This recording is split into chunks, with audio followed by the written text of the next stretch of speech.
post.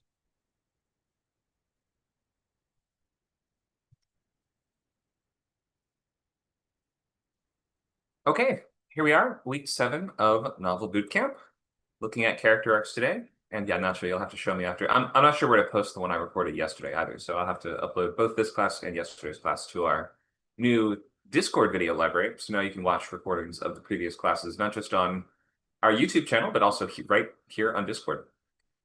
So we're going to start filling that out soon, as of today. So all of these, oh, sorry, these are the wrong dates. All these boot camps are wrapping up by end of year. There we go. So if you'd like to sign up for the upcoming sessions, we'd love to have you type your name on the sheet. All you have to do is add in your name and the project title and your email. I'm actually not sure if the bootcamp macro works on this. No, it's not on this server. That's okay. I'll just get it from the other server. And then you can be in multiple boot camps if you want. We usually don't recommend trying to complete multiple projects at the same time, but if you really want to, then you can. And then let's see, will this work or will this just paste the links? Or just wait, it works. Okay, great. So there's all the links in the chat. Take a look there and you can sign up for it. The session after this one, you can pick whatever you want to write. Looking at our sign up sheet today, let's see who should be joining us. All right, we've got Nacho, Becky, got Luke, great, and Sage. I think we would love to see returning. We have Lou, Dakota, Joy, Nerthus, Joyce, Liz, Pollock, and Azra. Are any of them here? No, not quite yet, it looks like. Okay. So if you guys are watching along on the recordings, we'd love for you to join us in the actual classes if you can, but if not, you can follow along after the fact. But yeah, sign up for your next session now. Alrighty.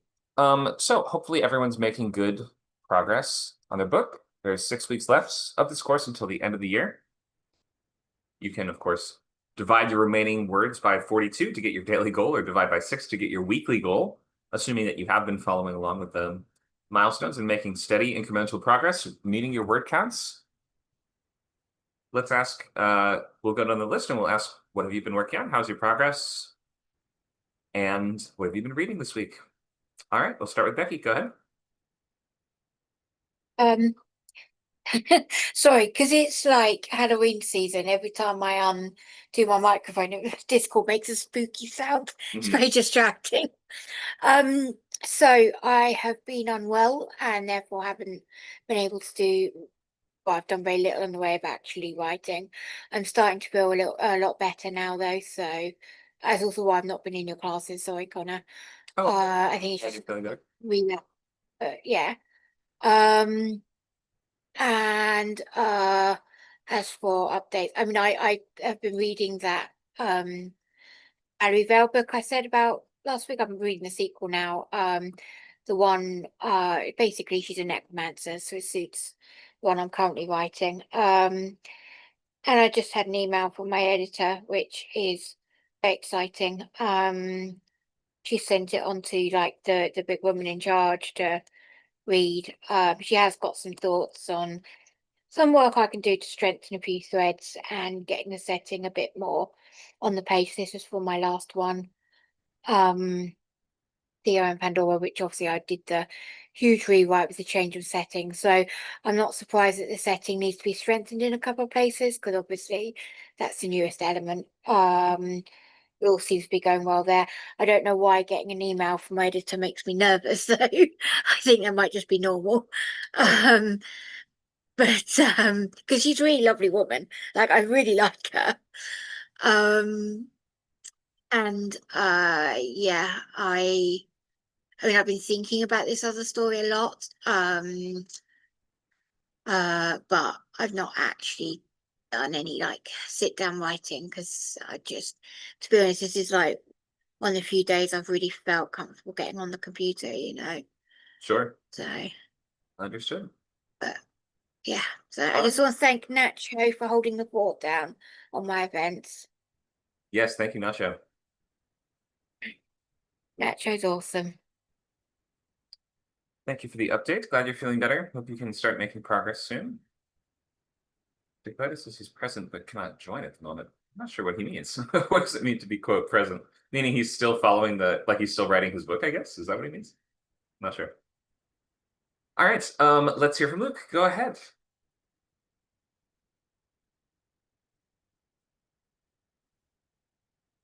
You say Luke? Yes. I heard Lou. Oh, sorry. Okay. Yes, Luke. We are missing Lou. Um, been mainly writing my sci-fi pilot uh all week. I haven't brushed up any novel chapters. What else? I started reading Brother to Demons, Brother to Gods, and taking notes on it. It's a sci-fi novel I'm gonna adapt in the future at some point. And um, I think that's it. Okay. Thank you for that update. Nacho.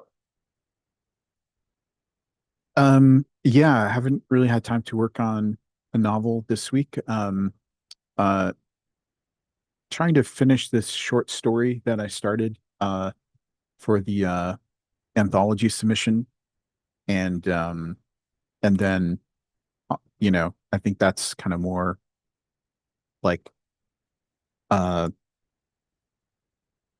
just closer to being finished with this one. So I really want to just get it done, and then I can jump back on the novel. Okay, great. Did you finish your draft of it? No, that's what I'm working on. Oh, you're still working to finish the first draft. Got it. Okay. Yeah, yeah. Great. Anything you read that you want to share? No, just reading uh What We Can Know by Ian McEwan. Okay, is that a novel? Yeah,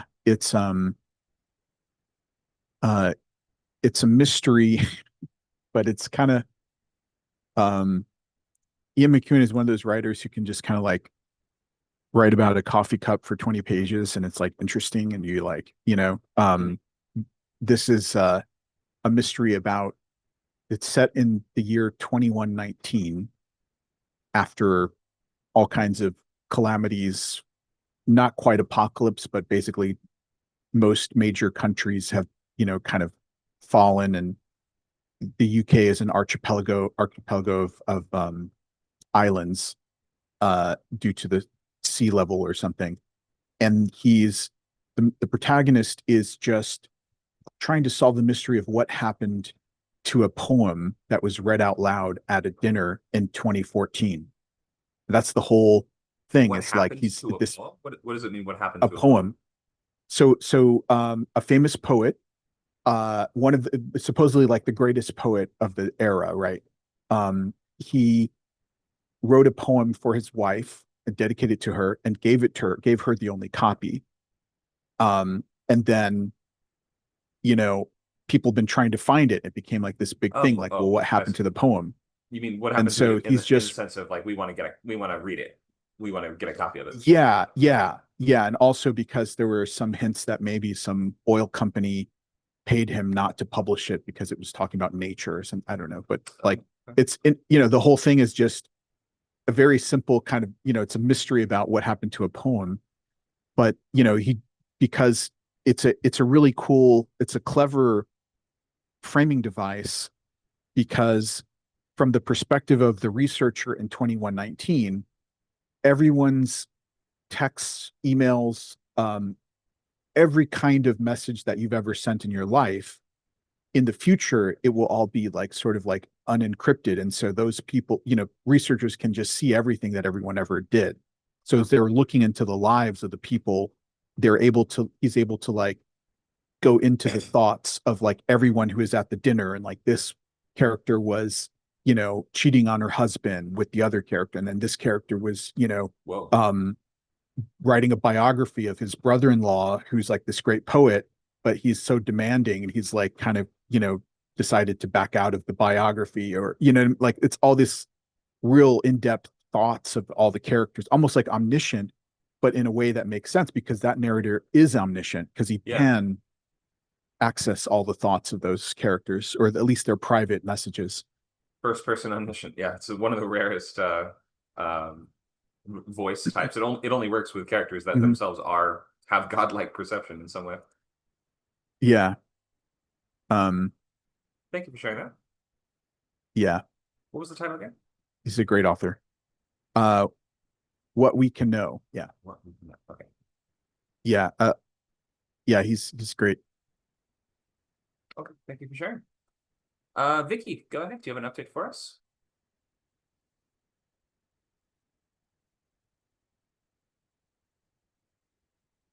Not much. I've just been like writing. I haven't had time to read, and I've been doing it in moments that I kind of like have time. But for the moment, I'm advancing, and that's like what I'm trying to do. Like write even a bit every day, or just if it is only 100 words, it's only 100 words, but I'm trying to advance at least. Yeah, any amount of words is progress. So just a little a day is fine. Most people say if you try to if you want a career as a novelist, try to aim for at least like 500-ish words per day. But if that's not your primary goal, then you can write 10 words per day. If you're happy with it, if you feel you're improving and making progress, then all good. Thank you for that. Did I miss anyone? Lou, you want to give us an update on your progress? Uh-oh, you caught me. Are you sneaking in the back? Well, Yep, okay. I got you. So I didn't do too much. I am still working on, the outlining project, that I mentioned last week. So just getting kind of an outline for my Star Trek fan fiction, and using kind of your method to do that. And I was in some of the writer group meetings during the week, and so we're planning on reviewing that outline in like one of the coming meetings. But yeah, so that's kind of what I've been working on. Great. Yeah, you can also review it here when it's ready if you want to in this session in the following weeks. Anything Okay, you've read lately that you want to share? So I did actually start reading Perfume, Story of a Murderer, I think is the title. Yeah. And I got into like, just the first part, when it's like kind of the I guess like some of those novels, they start with like the birth of the protagonist. So that's kind of where I started. But I'm hoping to kind of also pick up a few other books that Nacho recommended. So yeah. Great. All right. Yeah, that book is gross, but really good. Yeah, I actually need more like gross stuff in my writing. Like I feel like you need that juxtaposition of like something a little bit gross and something a little bit nice, and that makes it feel a little bit more real. So Sure. Yeah, absolutely. that's definitely helpful. Yeah, lots of really good descriptions of scent and how things smell all throughout the book. It's like the main sensory kind of focus of the book. Yes, definitely. Thank you for that. All right, so we're looking at character arcs today. Basically, it's the question of how does the character change from the beginning to the end, or sometimes over a whole series, especially if it is a very long series. Those characters are often going through quite drastic transformations. The exceptions would be more episodic styles of books, such as cozy mysteries and things like this. More like it's more like a format where you have like a character that's solving a case of the week. Characters like that are usually considered iconic, and they don't really change as much, but they still can change a little bit, just a little bit at a time. So today we'll look at what are character arcs, character-driven versus plot-driven, and the difference between internal and external arc, central relationships, mentors, foils and mirrors. We'll look at breaking out an arc into 5 sentences and how you can tie arc with theme. And then I have an exercise on arc via genre, which is a fun one where you it's fun for me at least. Some people really hate this one, but you basically just go through an entire plot line from beginning to end, and then we will figure out how that character would change and evolve over the course of that story. But it does require you to kind of figure out that it can be tough because it requires you to figure out the story and the character at the same time.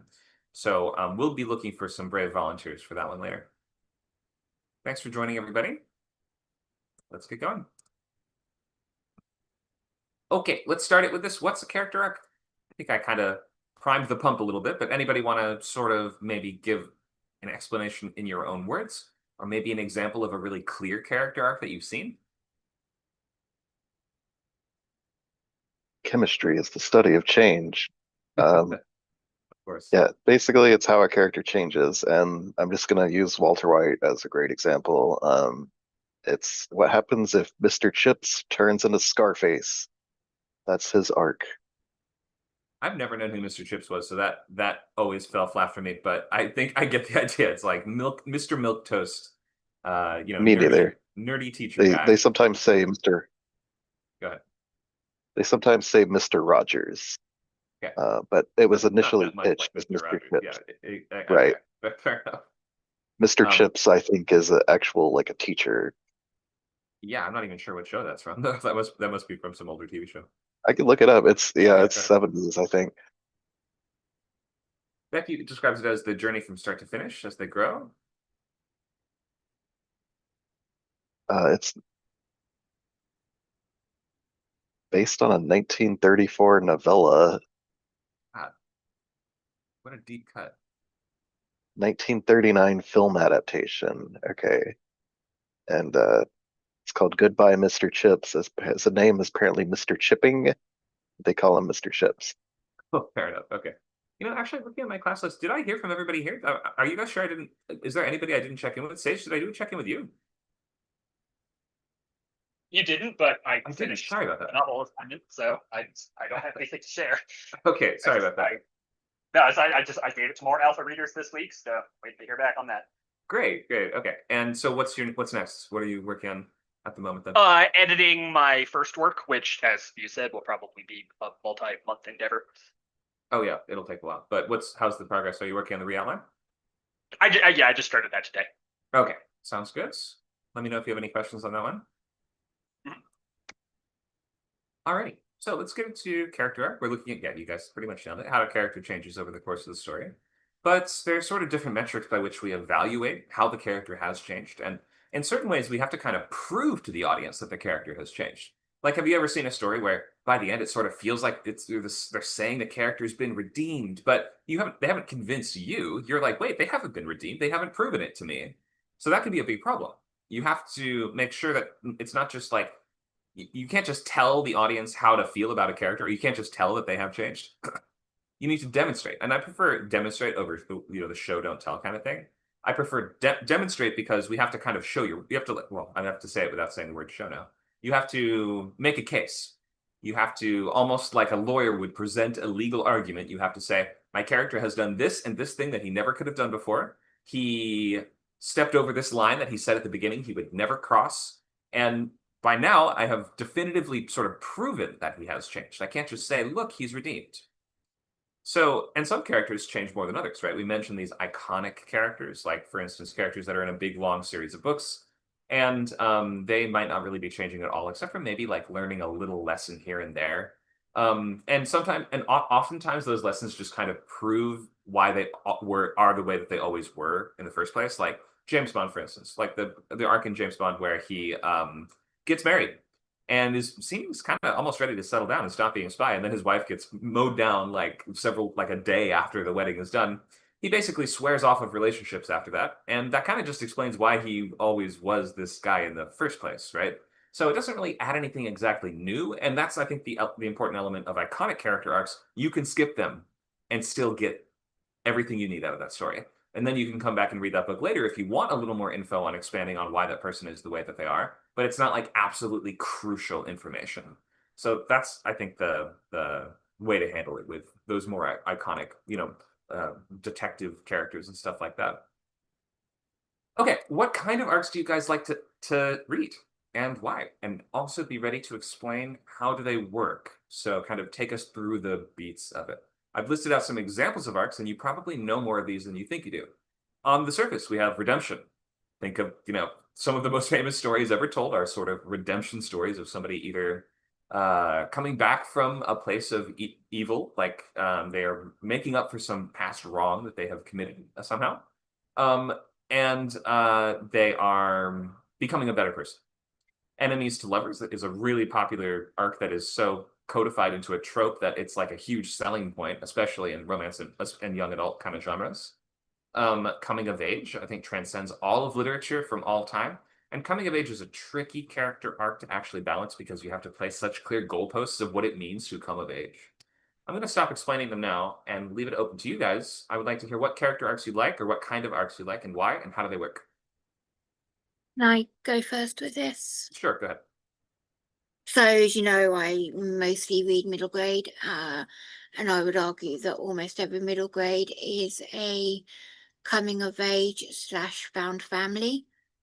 And I like it because middle grade is hopeful. I mean, it's designed.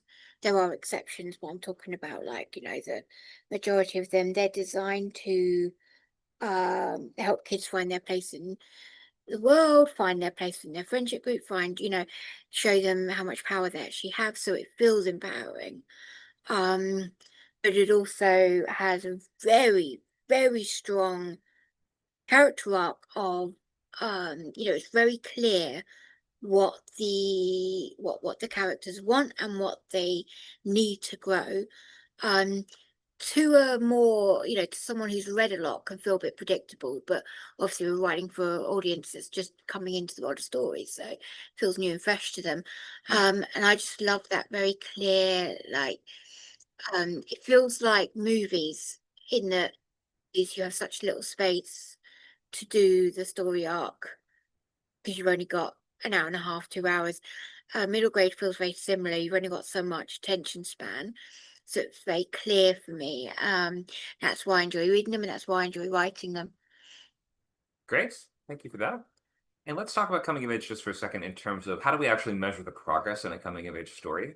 It becomes important, I think, to add those, like we see so often, like there's a big contest coming up, or there's some tournament that the characters have to enter, or there's just like a really simple way of understanding that they have accomplished their goal. That's why like fetch quests are so popular in like middle grade fantasy. It's just like you have to get the 3 gems.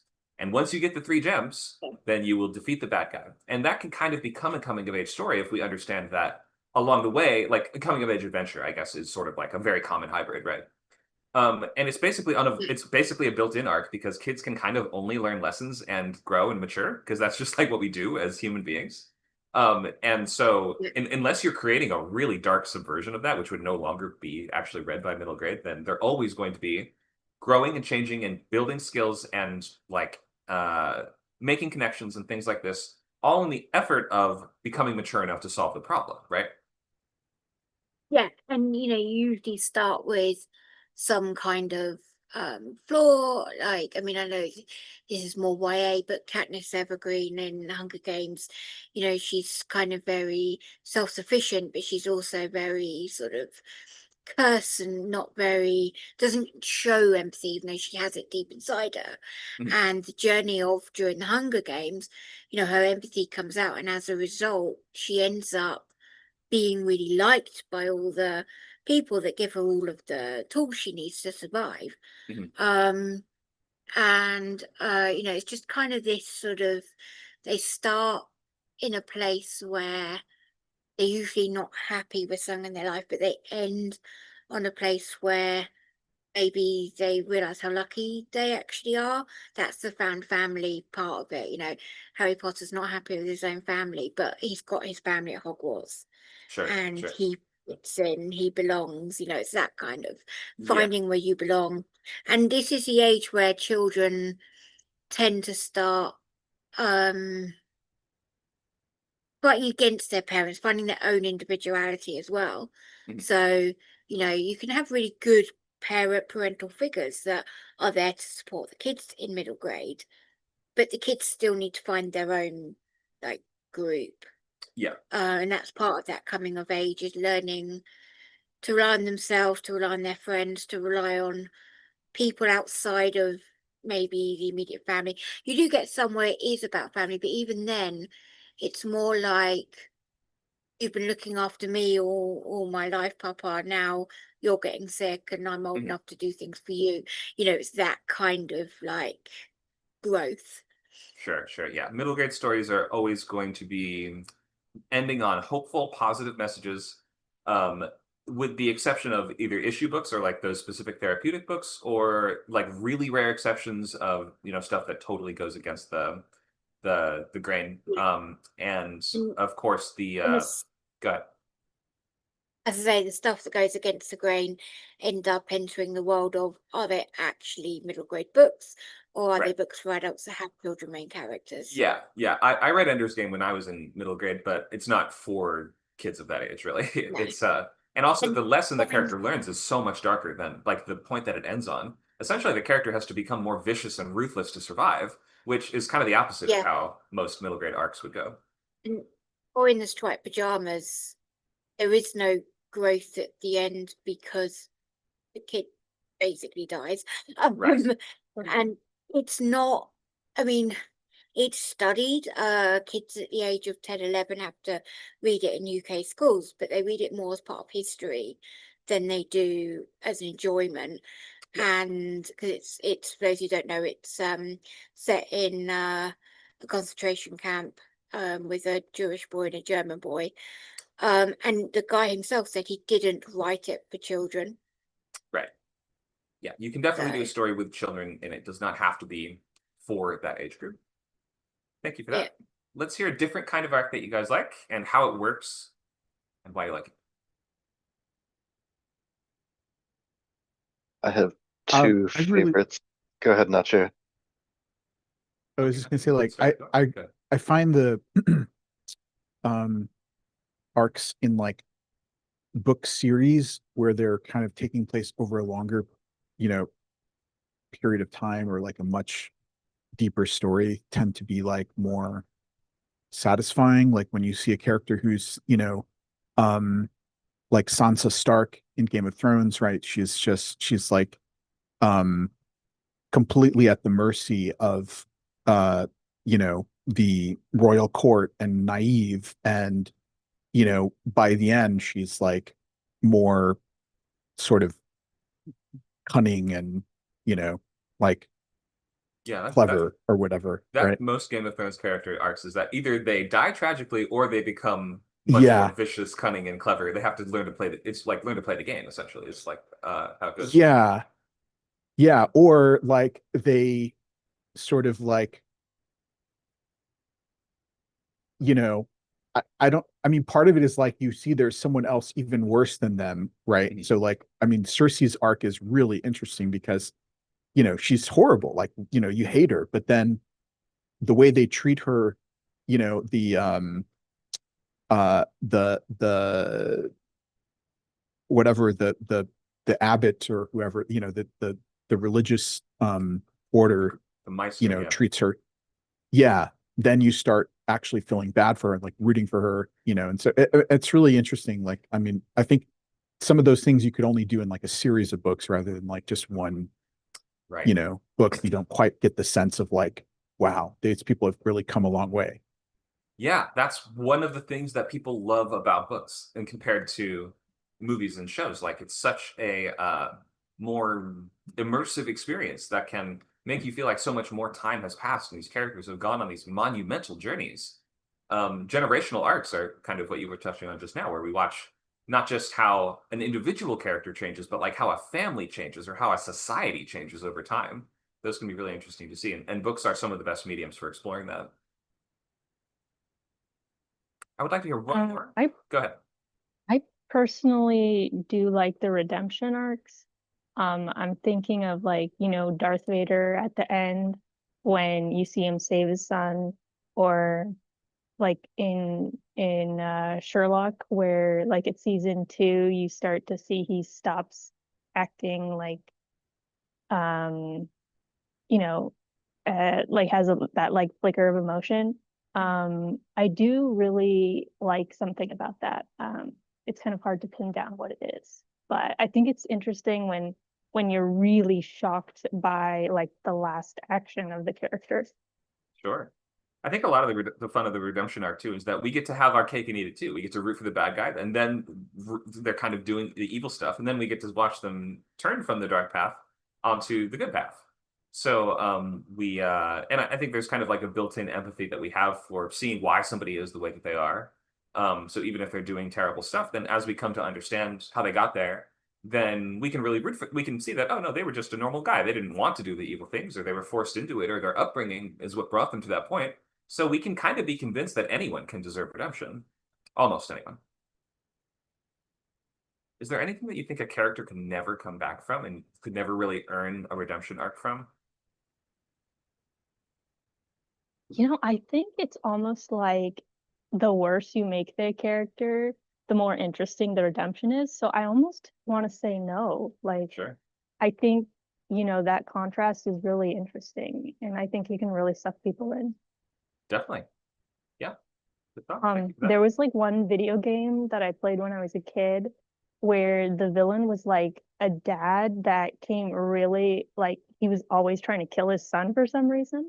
But in the end, like of that series, he got redeemed, and it's like that's probably the worst kind of villain, but like it's so interesting, It's up there, yeah. And Yeah. especially when it comes to these kind of like anti-hero stories like Thunderbolts or Guardians of the Galaxy or things like this, there are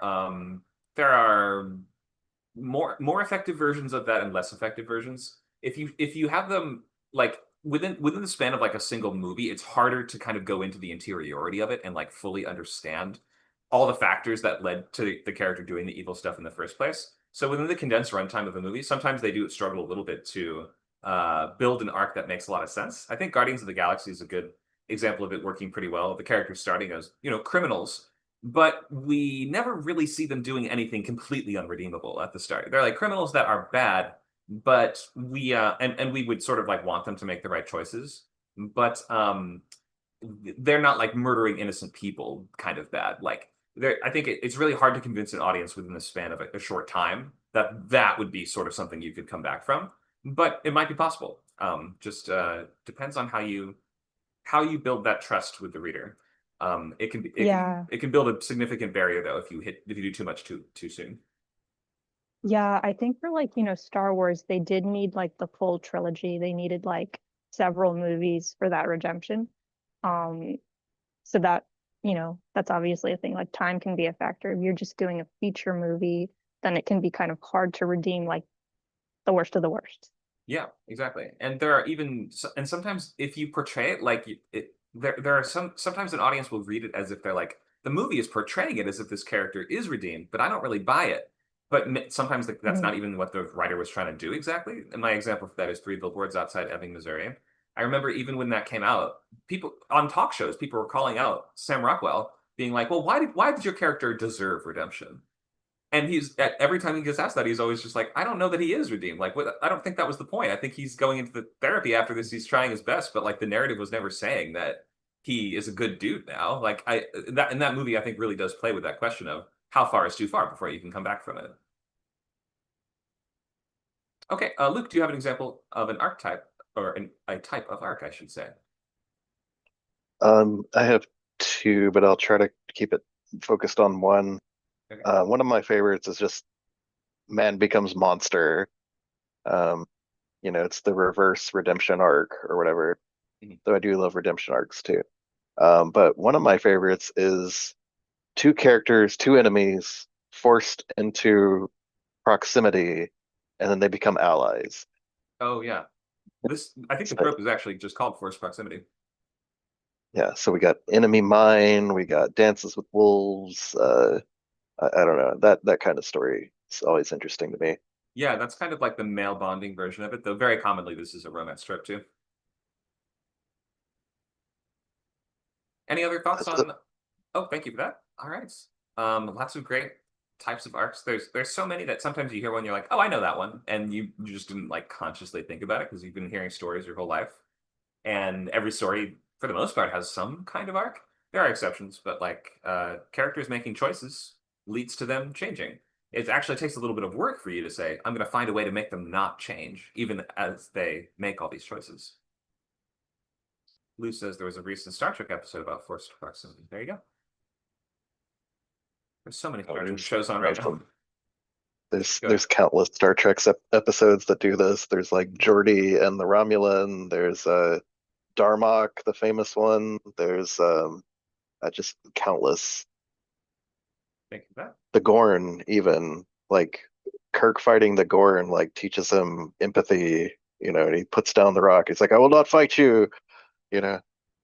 Oh, nothing says redemption art like character dropping the weapon to the ground is such a clear visual sort of symbol of like, I'm not going to do it. I'm going to turn away from I'm going to turn the other cheek, so to speak. Okay, let's talk a little about internal versus external and split arcs. Your character's changing in a couple different key ways, but we broadly categorize that as internal change and external change. So while internal change is a lot of what we talk about here because it kind of informs everything else, external change is happening too. How is your character changing on an external level throughout a story?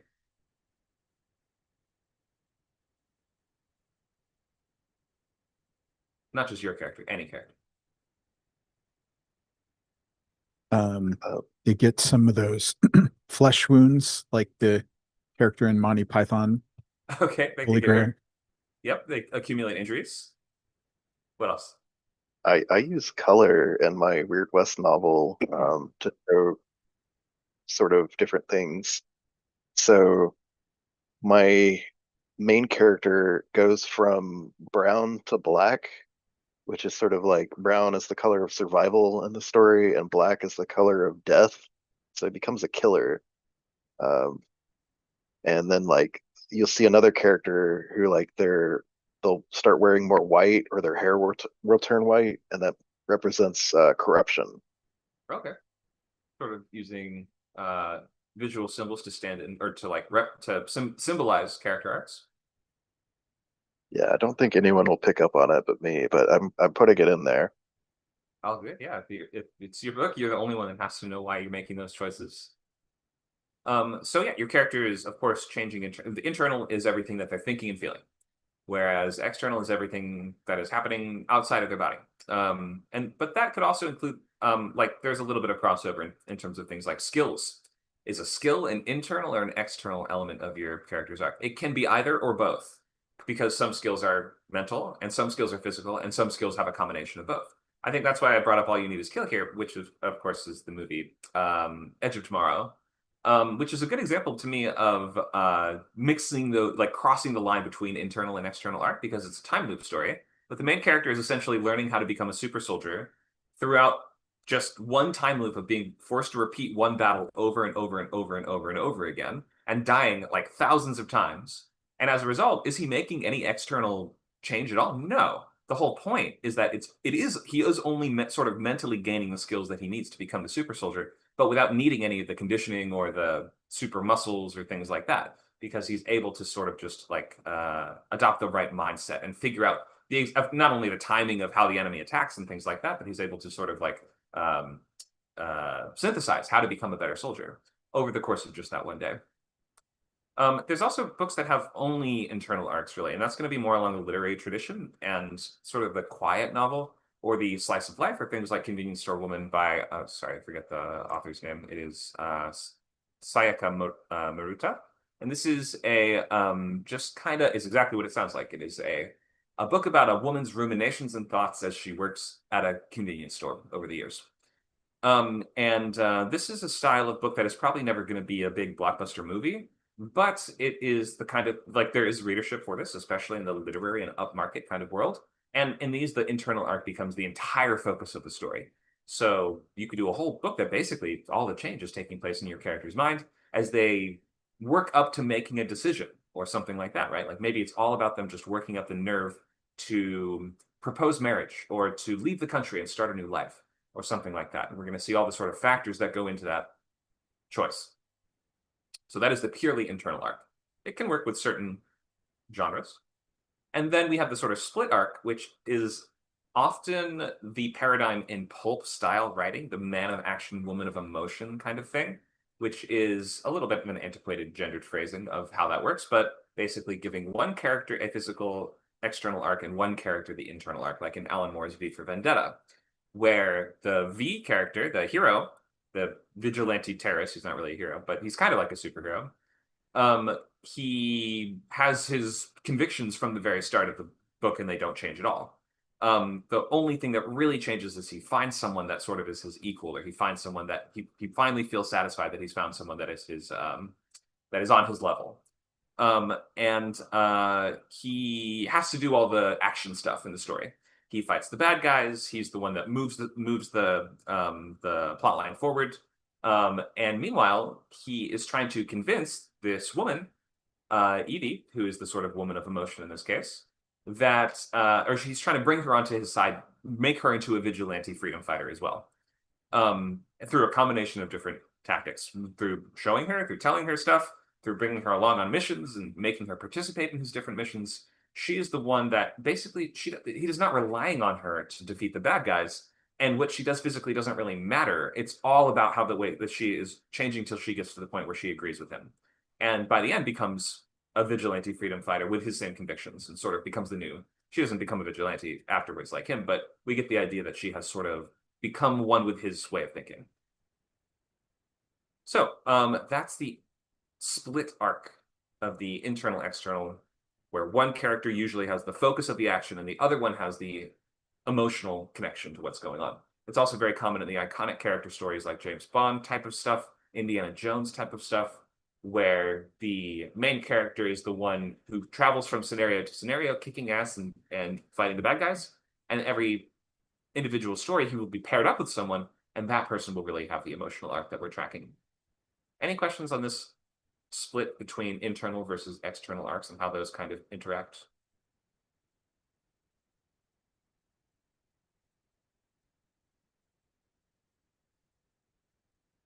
Is everyone zoning out because this topic is boring? All right, let's wake up by going into your novel. Let's hear about your character's arc. Where do they start? How are they challenged? Where do they end up? Any volunteers? Mine's pretty simple. Okay. We start with a young idealistic boy in a Weird West fantasy setting. His parents are murdered. He's thrust into this life of struggle and like forced labor and this kind of thing. He has to learn how to fight. And he discovers that there is a profession in this world called a bounty hunter, which is a person his child brain interprets as a guy that kills bad guys, and he wants to be that guy. And long story short, by the end of the story, he becomes that guy. He takes up the full mantle. His mentor is like dying. He takes the hat, he takes the dog, he takes the gun. He's got all the kit. He's got the horse. He is the bounty hunter, and he even has the bounty, which is another character that dies, but he slings her body over his horse and then rides off into the sunset. And is it everything he hoped it would be? Absolutely not. No. So But he's satisfied with he did being a bounty hunter now? he did kill his he did get his revenge. Okay. And he did become what he wanted to be, but it has hardened him. It has made him like bitter and cynical, and basically turned him into his mentor through most of the story, which is this old, like ancient battle-scarred elf who survived a war that happened centuries ago, and most of his body is composed of shrapnel, and he has no heart. Literally, he's kind of a Tin Man archetype. So yeah, he sacrifices his humanity, he loses his heart, but he becomes the thing he always wanted to become, which is a big bad killer. Okay, great. So sounds like a tragic downward arc, revenge stories kind of go two ways. There's the positive arc revenge story where we sort of come down on the side of revenge is good, and you're glad you did it and you got him. And we sort of might put the gun down afterwards, and in some versions it's like, well, now we'll never do that again. But in some cases, it's like, no, like the Death Wish style is like, I'll go get more revenge after this. Revenge is awesome. And then there's the sort of dark, tragic revenge arc, which is your character does get the revenge, but it doesn't bring them the satisfaction and fulfillment they wanted. And often lots of people get hurt along the way. This is like your average Korean thriller, which is basically just two guys trying to absolutely ruin each other's lives. And through that series of, that cycle of revenge, they end up causing lots of collateral damage. And by the end, we're like, it wasn't worth it. Revenge is bad. So that's a kind of a choice you have to make in writing the revenge arc is, first of all, just deciding, are you sort of saying revenge is good or revenge is bad? Or you can kind of say revenge is complicated as well, where you might get part of what you want, but it's difficult to control those consequences. Yeah, more on the complicated side for this one, but Right. I think people can take their own interpretation away. They can feel happy or sad at his transformation by the end. Sure. Okay. And I mean, just the fact that the character himself, you said, isn't really satisfied with it, I think that's mostly where we take our cue from. Like, if the character is like, this is awesome, I can't wait to go get more revenge, then we usually interpret that as the narrative overall saying that was the right thing to do. Whereas if by the Well, end the character, go ahead. it is a little bit of that. Like we have him being confronted by these bounty hunters, and he basically out bounty hunters them and scares them off, and then rides off into the sunset. And the implication is he's going to keep doing this. He's going to keep hunting bad guys. Yeah. So It's not that tragic then. If the implication was he's like, I'm cursed to hunt bad guys for the rest of my life. Why have I done this? That would be a little more tragic, I suppose. But it is a little bit tragic, to see this optimistic youth transformed into a cynical old bastard, at the age of 20. Yeah, makes sense. But yeah, it sounds like you sort of you are making a more messy and complicated version of that. I see the question in the chat. Is revenge a kind of character arc? Yeah, it definitely can be. It's also like a plot line style. So it can kind of be either one. But revenge as a concept comes with a sort of built-in arc. The built-in arc being, first of all, someone does something bad to the character, so they feel wronged in some way. So we have your catalyst is the bad thing happens to you. Trying the locks is then we have to figure out what do we do now. So yeah, like I think when it becomes the full focus, like Becky said, when it consumes the plot and the character, then absolutely. If that's their main driving force, then that is part of their arc. And the question usually becomes, do they turn towards it or away from it at the end? Like, do they decide, do I go through with it? And is it worth it? Those are the major questions. Okay, Becky, would you like to go next? Please. Sure. So the one that I'm currently working on, my character, it's middle grade. I wouldn't say it's a happy ending. It is hopeful though, obviously, but it's not exactly like yay happy. Basically, she's got a ghost sister and she wants to train in the dark arts of necromancy in order to bring her ghost sister back to life. Her ghost sister isn't all too happy about this, and she's kind of tired and just wants to move on, but she's staying around because Tabby needs her. Tabby's reliant on her. Tabby feels guilty, responsible for her sister's death, but is also very toxically clingy, shall we say. As the story progresses, Tabby becomes more and more independent with the tasks she's got to do. The necromancer sends her off to gather the tools needed to rebuild her sister's body, and she makes a new friend in a shape-shifting creature that can turn into different animals. And but she's dead set on bringing her sister back until she the climax, when she realizes, well, the midpoint is when she realizes the cost of it, which is to take another's life. And she's not prepared to go that far. So it's a question of how far would you go to bring back a loved one. So she's trying to find another way, but she's still not listening to her sister, who's sort of trying to tell her, I'm ready to move on. Like, you need to get on with your own life. We got to stop being so co-independent, basically. And it's not until towards the end of the book when, during the final confrontation, she then realizes that she's the one who's been holding her sister back, holding her sister down, not letting her sister move on. She has power to control ghosts, so she's literally clinging on to the ghost of her sister and not letting her leave. And she realizes she's got to let go, she's got to move on, she's got to, her sister will always be there in her heart, like, but she's got to say goodbye. And that she's sort of grown some independence now. She doesn't need her sister anymore, and she has to say goodbye. Which is why I say it's not exactly a happy story, but it's kind of the journey of someone who has a sibling with a terminal illness. That's kind of what it's mirroring, which I went through.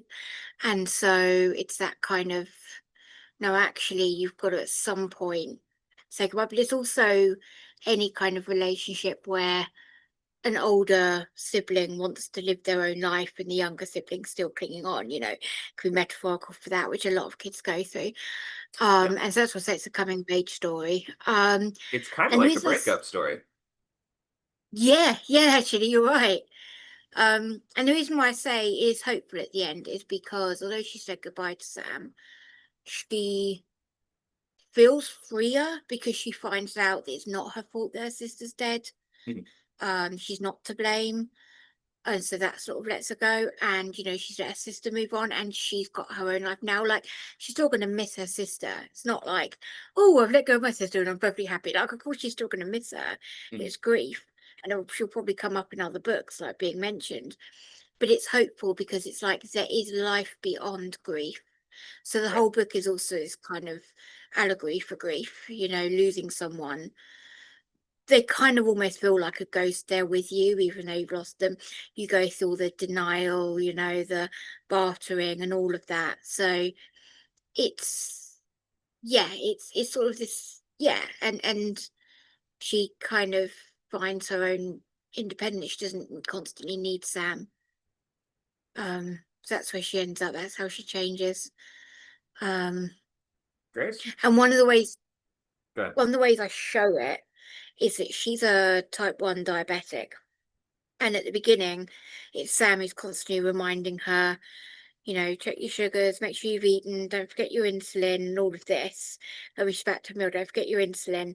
And then, like, as the book goes on, her sister's reminding her less and less. The sister's getting weaker, so she's not around as much. And it's Tabby starts taking control of her diabetes. So that's kind of the symbol for me of her growth, her taking control of her own life is the symbol of and I have type 1 diabetes, so speaking from experience, but that's kind of the symbol all the way through. Sure, like the handoff of responsibility. Makes sense. Yeah. Thank you for that.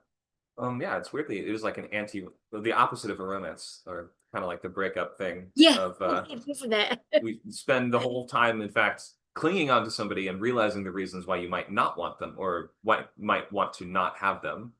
And then that sort of big display of affection is in fact the I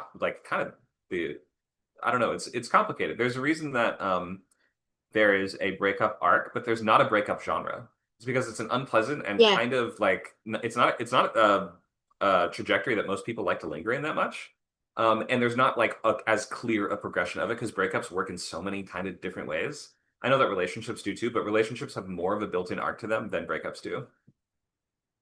Yeah, I have to say this is really hard because obviously in a children's book you want to be positive, and in a similar book I've read, the Necromancer one I told you about, she has a similar arc where she has to say goodbye to her parents at the end, but her parents have been missing from the end of chapter 1 all the way until the end of the last chapter, so we as an audience don't know them, whereas I'm expecting kids to get to know Sam and then say goodbye to her at the end.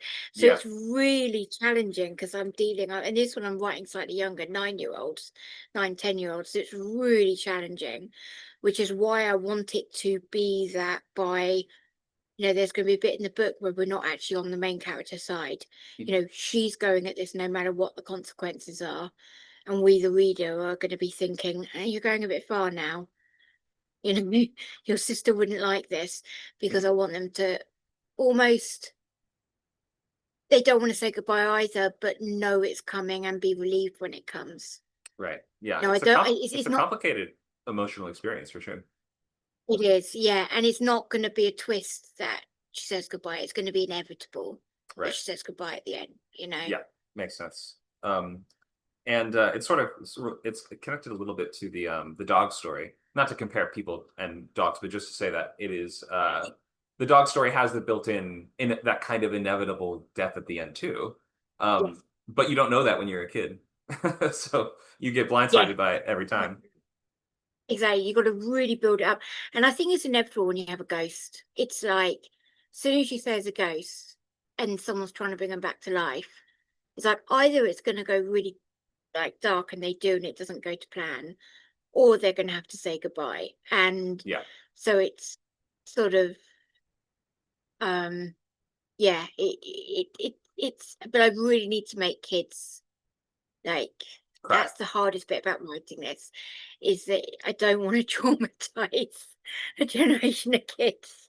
Just lightly, just a little. Yeah. I mean, their previous generations they had lots of traumatic books for kids, so it's all good. I mean, even just talking about the dog. Yeah. The one series And I will say that didn't kill the dog was Shiloh. That was the one that the dog just Yeah, lives that's every true. time. Love that. But I think as well, I mean, I'm really writing with a specific audience in mind with this. I'm writing for an audience who have either lost people in their family or are losing them to terminal disease. So, Sure. you know, it's not a story. I mean, obviously it's going to be suitable for all kids, but you know, I am writing it with loss in mind and a way of like coping with that. Right. Makes sense. More complicated than your average middle grade arc, but definitely accessing different Hey, emotions. that's what my editor expects, though. My editor expects like higher than the average book. Like that's what the publisher's looking for. They're looking for stories that would become future classics. I'm not saying I'm a future classic writer, but this is their expectation, is they want books that go deeper than most would. Sure. It would then be a future classic. So Makes sense. All right, thanks for that. Anybody else want to speak to their character arc? We can do one more.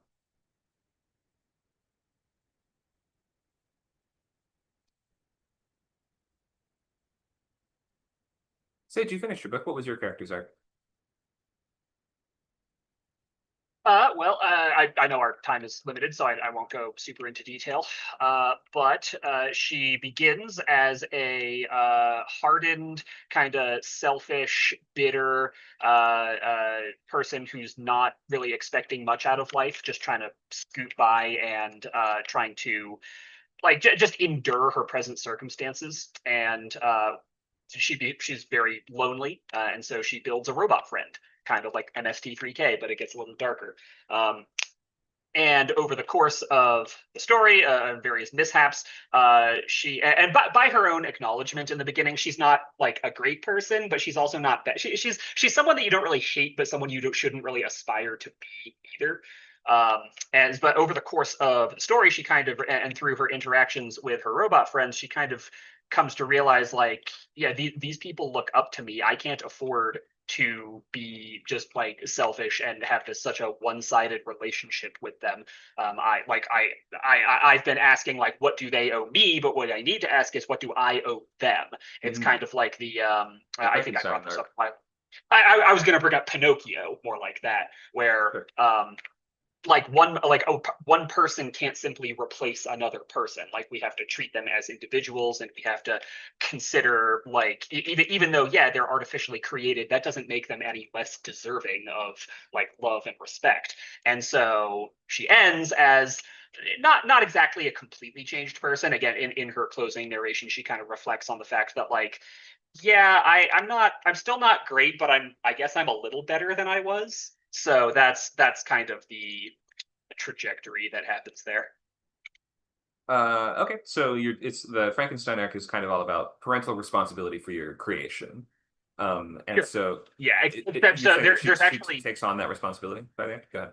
not really. So it's a delicate line I'm trying to thread there, where like she kind of acknowledges that, like, these robots kind of see me as like a mother figure. I don't like that, and I'm not sure they should see me that way. Like, that's also not a healthy kind of relationship that we should have. And so her goal is kind of like to kind of approach each other as equals.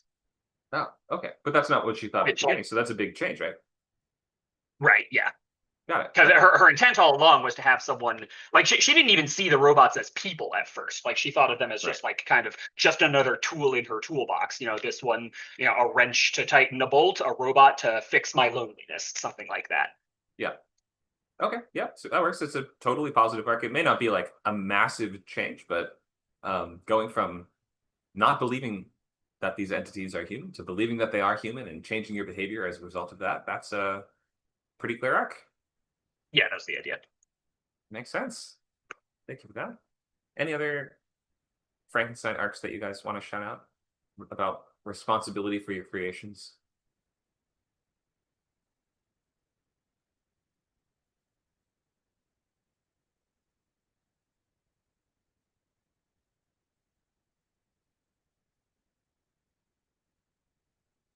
No idea. For some reason, Go ahead. I'm drawing a blank, but there's got to be like a million of these in Star Trek.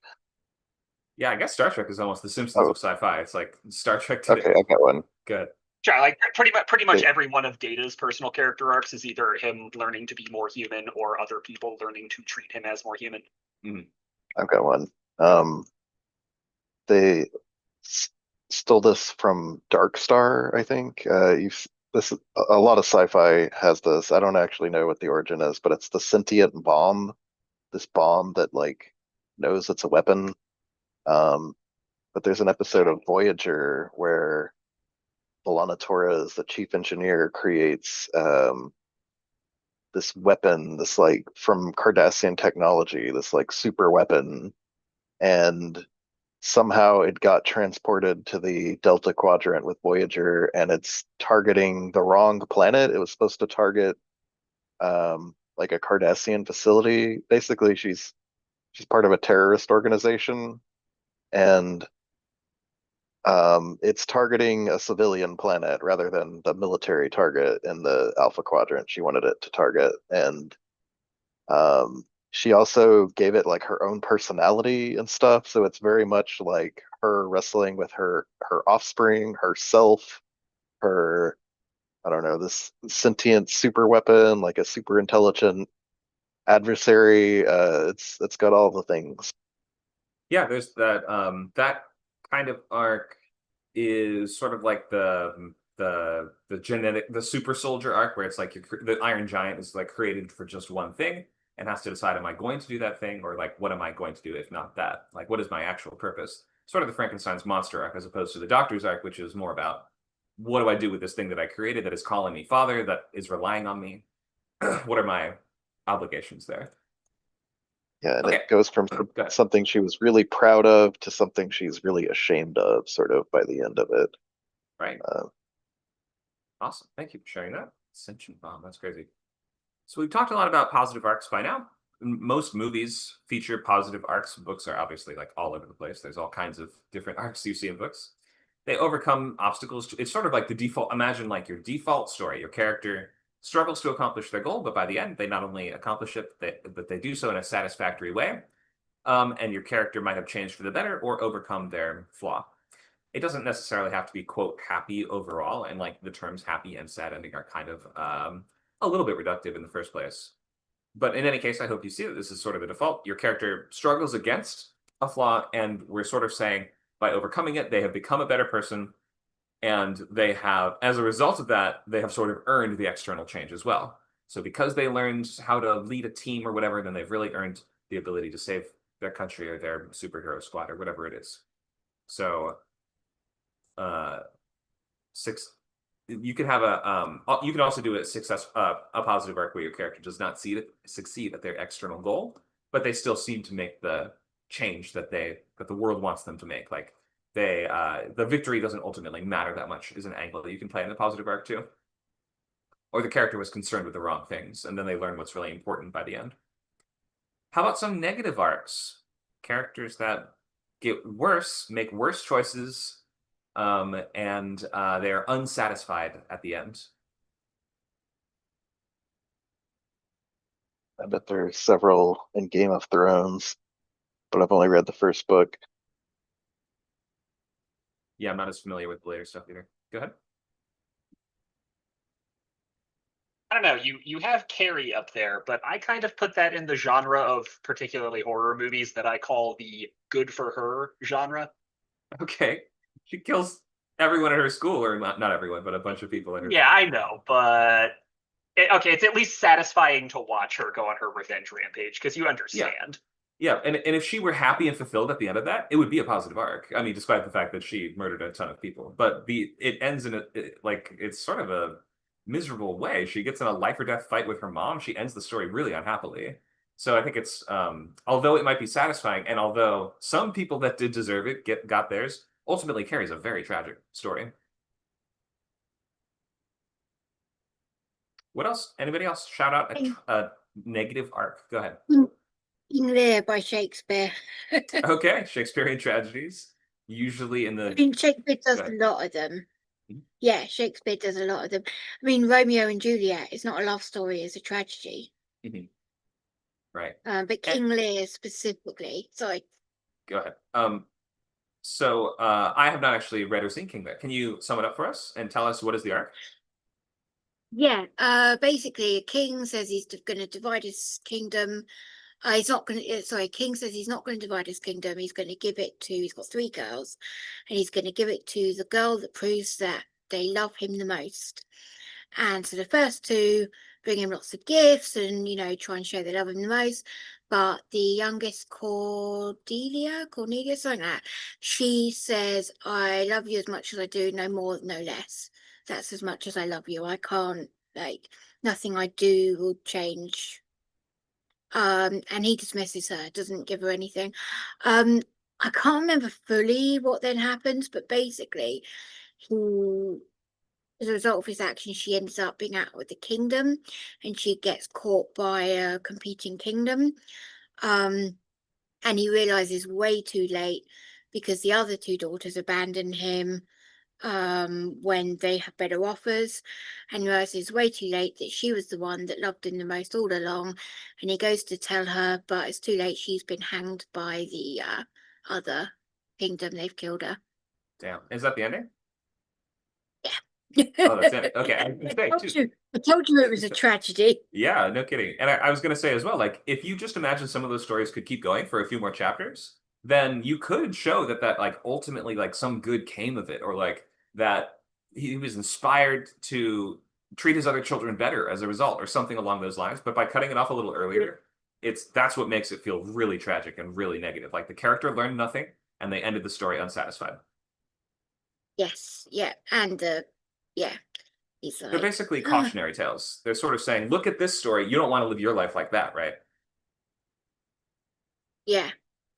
I'm trying to think of like modern adaptations of that, but basically one of them is The Boy in the Striped Pajamas. The guy, you know, the German guy who's running it all, you know, he loses his own child in the death camps, you know. Oh, he does. And then at the end, does it? Have you actually read? No, I haven't read it or seen it. You know, No, The Boy in the Striped Pajamas? no, I don't. All right, so But you can spoil it. it's one of the Nazis who like run the camps. The camps were built away from the general like population because that they didn't want most Germans to know, and so one of the major generals is moved his family to this location, and his oldest daughter is being turned into you know, a German citizen, you know, being brainwashed with Nazi propaganda.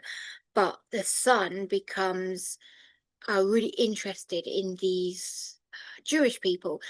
He's quite young, quite naive, and he befriends a boy in the striped pajamas, which is one of the Jewish boys in the community, and they basically sort of become friends. But it ends with the Jewish boy not knowing where his father is, the German boy digging his way in. He says, "Give me some pajamas so I look like you."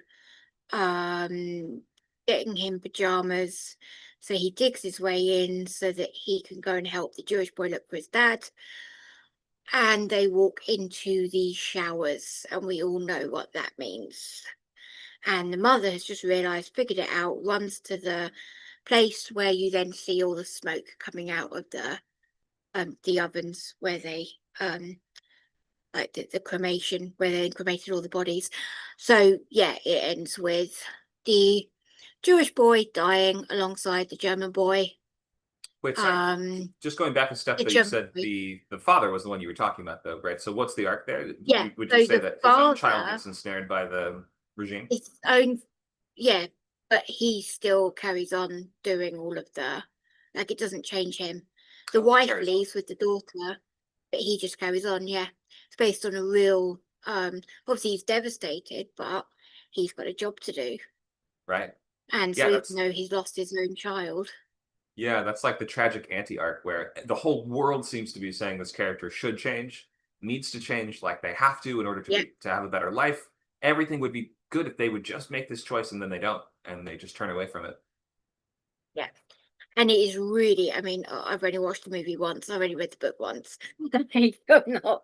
Yeah, sounds it is a really, pretty depressing. really overall. dark. Thank you for that. So, sorry to depress you. No, no problem. Thank you. We're talking negative arcs after all. Luke, do you have one first? This is a familiar one. Yagami Light from Death Note. Okay. So this high schooler, a notebook falls out of the sky and it has all these rules. Like if you write someone's name in the book, they will die, and there's a bunch of rules. But he's inspired. He's like, I'm going to be the best. That I'm the perfect person for this Death Note to have fallen into because I'm going to use this to do the ultimate good. I'm gonna execute the world's worst criminals that have fallen through the justice system, that have gotten away with it. I'm going to use it exclusively for this purpose. And initially, he starts out as, we were almost rooting for him, like he's a good guy. But as the story progresses, he becomes more Machiavellian, more megalomaniac, more or megalomaniacal, and basically views himself as like a god, like this deity, like justice belongs to him and him alone, and like he can dictate the fate of the entire world. It's a pretty dark fall from grace for sure. And this is the Mad with Power arc, basically, which has to start by getting us on your character's side and showing us like some relatable use of their initial power that we would agree with, and that we would also maybe think is a good idea. Like you have to kind of there's that seductive element to it where we have to think that we might make the same choices. And then it gets to the point where the character has gained too much power, and now we see the dark side of whatever that power is. So now and often it takes that form of, now the character believes that they have the right or the obligation to do this, or they start doing it too much, or their standards lower as to who counts as a criminal or who counts as a murderer or things like that. So it's used to kind of, again, show both sides of the philosophy, both how it could be used for good, but also all the downsides too. Thank you for that. So negative arcs are often these kind of tragic downfalls where the character ends up worse off than when they started. They end the story unfulfilled and unsatisfied. Their internal and external changes negative. They might become corrupt or evil or ruined by their flaw, or they don't get what they wanted at all. Maybe they did, or maybe they didn't achieve their goal, but the question is often going to be, well, what was the cost? Any questions on negative arcs?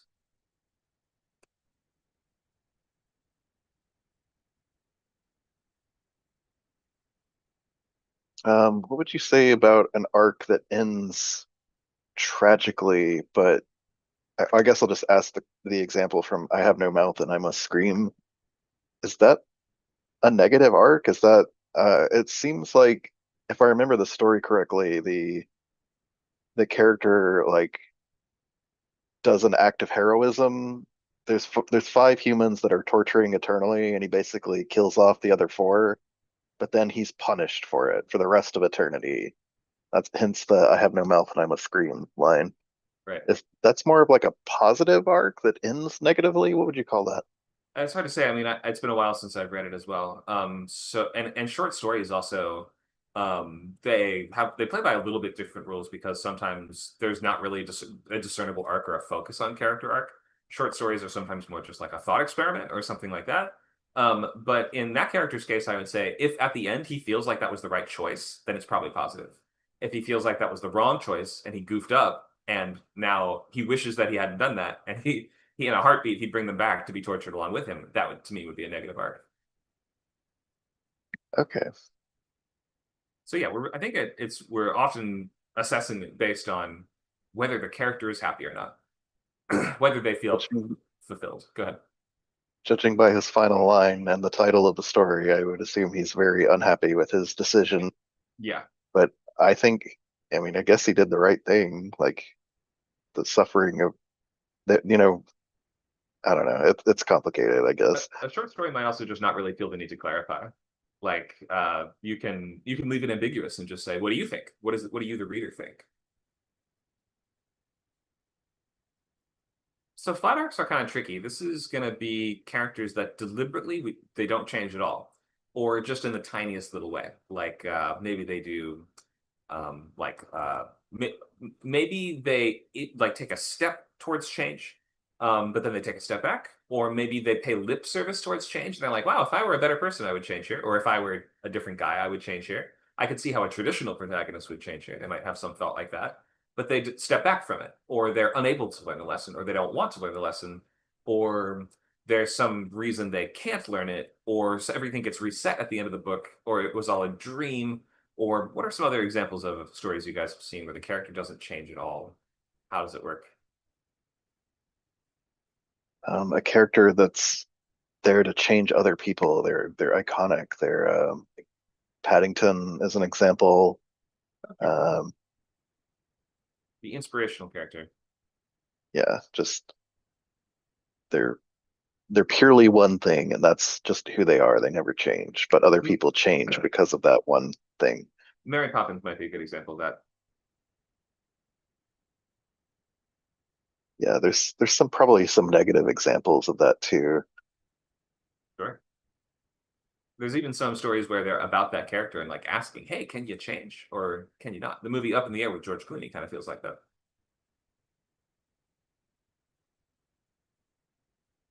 Yeah, Becky, yes, everyone else around them changes. That can work. What's an example you guys have read of these stories where everyone around them changes? Go ahead. I got a movie. Okay. Wally. He is All right. pretty much the same at the beginning and the end, but everybody he comes in contact with changes almost immediately because of just how much of an outsider to their system he is. Yeah. That one, his motivation is basically just I'm in love with this robot, right? Pretty much, yeah. He's lonely and wants companionship, and his ultimate way of achieving that is to, I guess, date this robot. Is that what he wants? I'm not quite sure. He doesn't talk, so it's a little bit hard to assess exactly what he wants. But yeah, by the end, I think ends up, is he dating the robot by the end? Or are they like, Yeah, but like he fundamentally has not changed really. I think they hold hands or something like that. So he gets what he wants. The world has changed for the better, but yeah, his motivations and he's so simplistic as a character that he's just entirely one note. Yeah, you just sort of set him in a direction and just have him pursue the goal. It can work in certain types of stories. Oftentimes we will want to watch someone have like bear the burden of that change. As far as that movie, it sort of feels more like the society is the thing that makes the major change. I read Forrest Gump a long time ago. The script of and the book, and it's not nearly as good as the movie, in my opinion. It's one of those rare examples. That's what a lot of people say. Yeah, there's a sequel to the book. Also, there's no movie sequel. I can't even imagine what do you do after you go to space and in the Cold War and all this crazy stuff. I don't even know. He probably fights a demon from another dimension or something like that.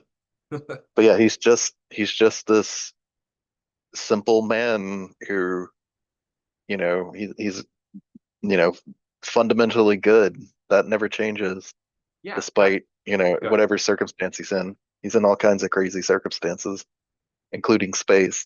Including war. Yeah, that's a story where it's sort of the fun of it, the appeal of the character is that he doesn't change. We're sort of like almost in awe of it. Like he'll meet the president and it won't affect him that much. He'll meet the president and the president like shakes his hand and gives him a drink and he's like, I met a nice man the other day, he bought me a beer. It's like that didn't impact you, did it? We sort of like almost appreciate that. we sort of aspire to Yeah. that in a weird way.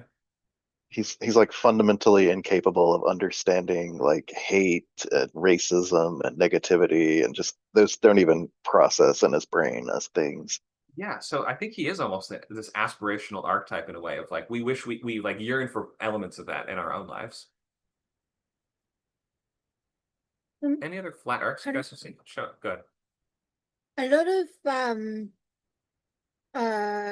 detectives are like this, like Sherlock Holmes, the children's fiction, Nancy Drew. I'm not saying that it's normal to have this detective figure that doesn't change, but especially when they are especially brilliant, and I'm talking about the original novels, there are so many versions now of Sherlock that some of them do have him like evolving as a character in TV shows or films, and some don't. But in the original books, it was Watson who changed. It was Watson who developed and grew around Sherlock. Sherlock has always been he can't change, he's sociopathic. He's like right on, like the way he sees the world is so fundamentally different. And in those stories the focus is more about solving the crime than it is about personal growth, but also I think that in those stories it's usually the people around, like I say, it's Watson who actually develops and evolves more than Sherlock. Right, right. Yeah. And that is standing in contrast to the modern, like the iconic detective series is very different from like the HBO miniseries style detective show, where the main character is the emotional journey is intimately connected with what's going on. And like it is more like the Mayor of Easttown kind of genre of like modern, like true detective kind of stuff like that. That is a far cry from how mystery kind of originated as a genre, in which the idea was more the viewer or the reader kind of wants to think of themselves as the main character. And we want to sort of be solving the crime on our own by following a competent lead, and that character always gets their man. And by the end of the story, it's not really about the way they change, it's about how do they do it? Like, how do they figure out, how do they solve this one? It's more about the game of it than it is about the emotional journey. But the sort of HBO style, and obviously there's BBC versions of this as well. There's like a lot of English versions of this. But is that usually like the cliche is the detective returns to their hometown or something like that, where it's like now they get in as they get more embroiled in solving this crime, it starts to connect to their own life, or maybe even their personal people from their personal life become directly implicated in what's going on. And so you can't extricate the internal and external journeys at all. It's a completely different type of art. Yeah. Thank you for those examples.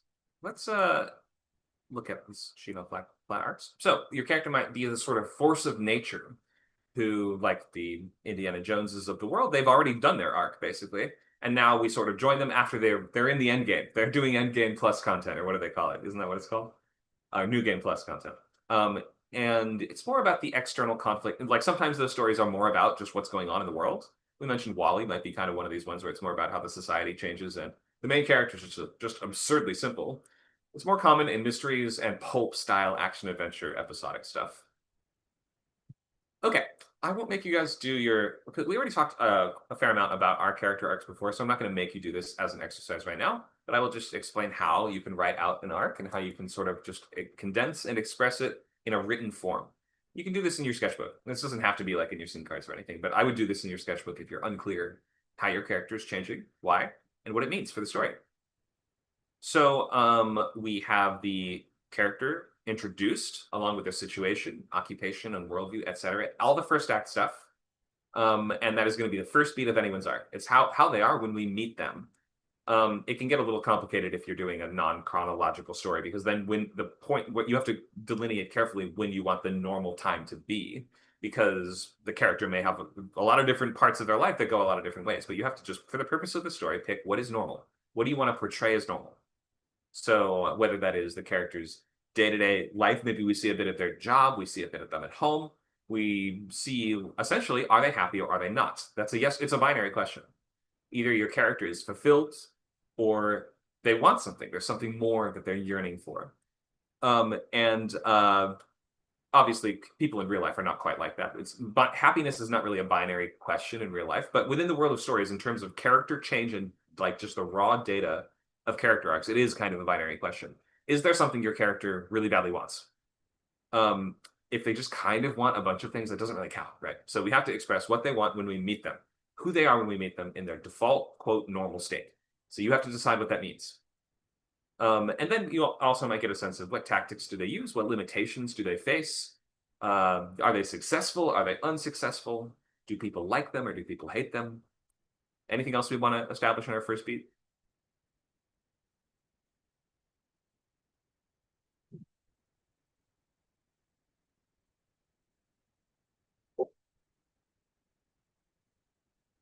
Can't really think of anything else. Okay, all good.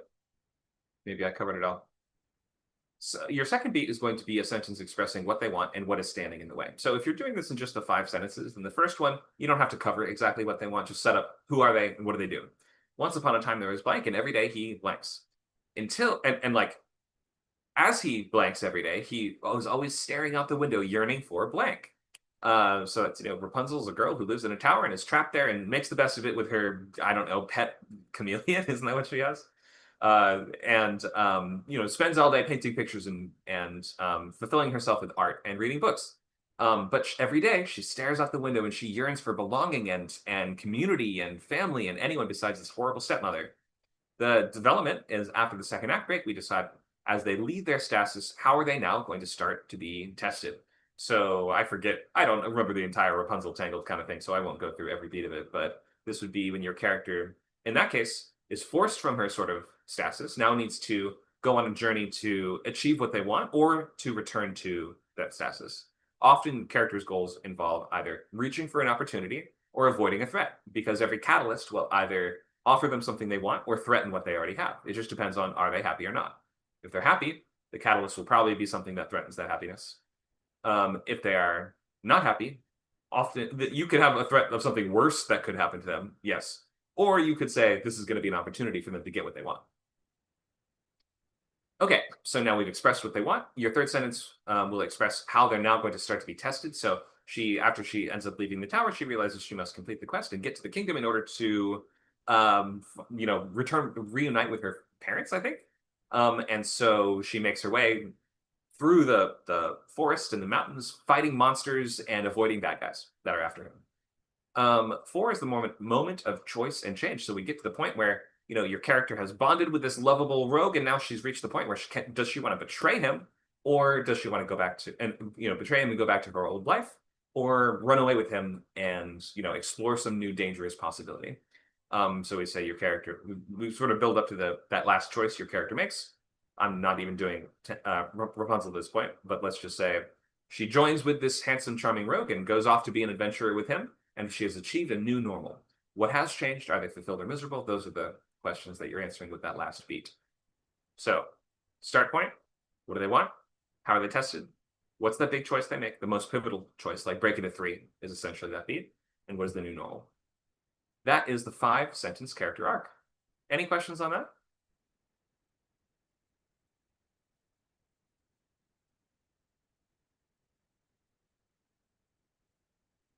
Okay, does everyone think they could do this? I'm not going to make you do it, but does everyone think they could do this for your own book? I think I could do this. Great. Where would you put the break into 3? Is that beat number 4? Yeah, it's the moment of choice and change. Any other questions there? Okay, we'll move on. So I have like a million slides on different kind of characters and archetypes and stuff like that. I want to at least do one arc via genre exercise. And I have a few different choices for genres that you guys can pick. Maybe we'll just do that now before I do a bunch of slides. So I'd rather do the exercise than do the slides after if there's time. Okay, you don't want to hear me just talking all day. So the goal here is to come up with a plot for an archetypical structure for a full story in your chosen genre. This is to practice both hitting genre expectations as well as determining a simple character arc. We don't have to flesh out every character, just the main one. Sort of like we were just doing in those 5 sentences. So just play the beats as best you can and see what emerges. Don't overthink it. After it's done, we can just do it verbally. I won't make you do the homework of writing it all out. Okay, who thinks that they know a genre pretty well, such that they can just tell us how that genre normally goes? The options I have are horror, war, fantasy, whatever comes to mind. But if you want to do quest or fairy tale, then that would be fine. Sci-fi, the optional archetype I've suggested is alien invasion story. And then I have pulp adventure. If you want, you can do treasure hunt. All right, those are just suggestions. If you have another genre you know like the back of your hand, you can volunteer that instead. Maybe I'll learn something. I don't know every genre. I just picked ones that I know really well. I know alien invasion pretty well. Okay, you want to go to try? All right. Can we put the 5 beats up again? Sure. So, before we do that, do you want to just sketch out the basics of what the story would kind of be, and then you can decide the character, or do you want to start from the character? Do you want to start with from the character beats first? Yeah, let's just go by the numbers.